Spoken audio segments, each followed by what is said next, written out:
How many of you out here have been either the coach of a sports team of boys or girls, children or youth? If you've been a coach of one of those teams, raise your hand if you have been. Okay? What I just need to know from you, what you think is the most important job that coach has.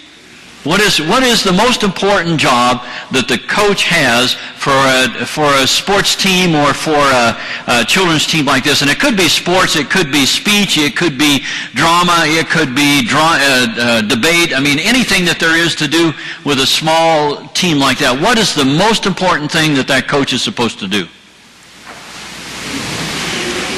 Bill, what's that? To build teamwork? What else? Self-discipline. Make sure everybody gets to play. A living example, being a living example of what needs to be done. Well, see, that really is the idea behind what a coach should be. A coach should be somebody that really does set an example for the ones that he's trying to teach. Oh yeah, if you're a coach of a sports team, yeah, you need to teach them basics and how to catch the ball, throw the ball if it's in baseball or football or one of those things. You need to show them and tell them some of those basics. But the idea behind a good coach is somebody that can lead their team even into more things than just learning how to play the sport that they're involved in or the activity that they're involved in. It's being more than just that head person that directs them and orders them and tries to tell them how to do things, but it's somebody that lays a foundation in them that is ongoing, that they can carry on into other aspects of their life. And sometimes that coach is in a good position and sometimes they're not. I've been a coach. I've been a coach for my daughter's teams, especially softball teams, and sometimes being a coach is not a very easy thing to do because you not only got your kids out there you're trying to teach, but you're trying to teach all their parents and take care of that too. So it's kind of one of those thankless jobs sometimes that needs to be done, but we can also be coaches in other aspects of life. That we might be that coach for someone who is trying to find their way in life or trying to find a place in life for them. So we end up being that coach that guides and directs them into what they need to learn and know. Now, Paul was that kind of coach. Paul was a coach to many, but in particular this one young man called Timothy. Now, Paul considered Timothy to be almost like a son. Now, Paul didn't have any children. He never got married. In fact, there are several places in his letters that he says it's probably a good thing that you don't get married. But he didn't have any of this, but he has this kind of speech to Timothy that kind of indicates that he thought of Timothy as his very own son. And he knew if Timothy was going to be the example that he needed to be to further this gospel message, that he needed some help. He needed to be directed in the way that he needed to go. And so he wrote these 2 letters to Timothy.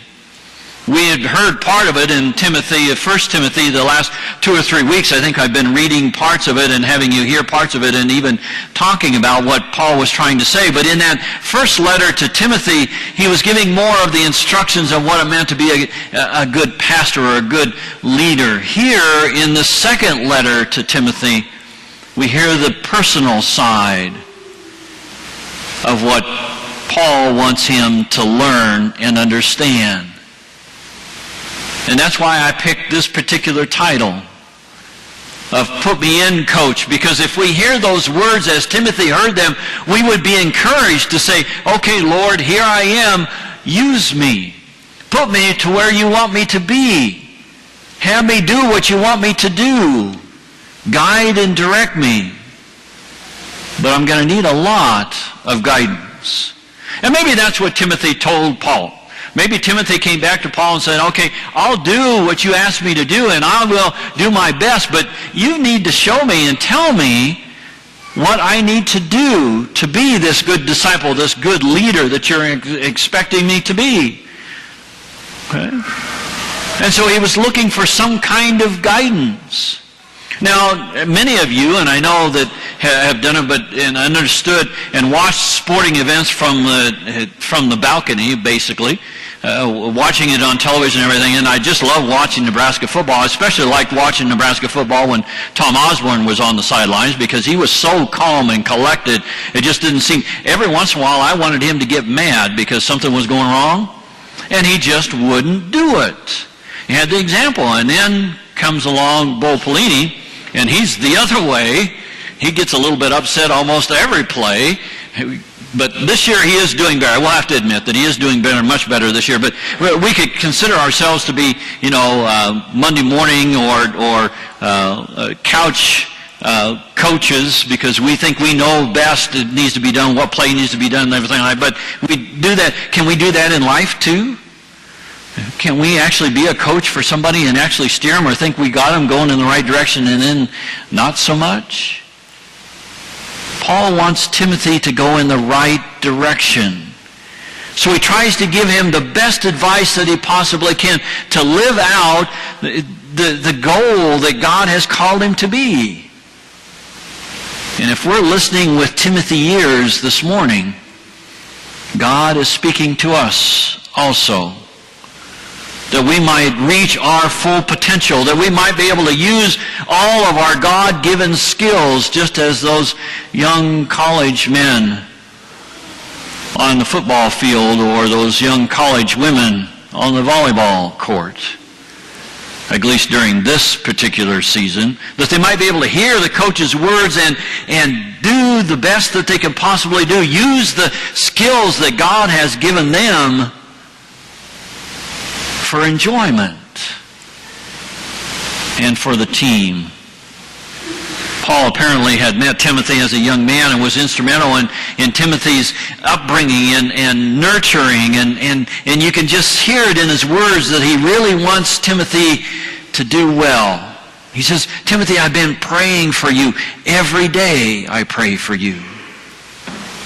And I want you to be the young man that I'm proud of, that God is proud of.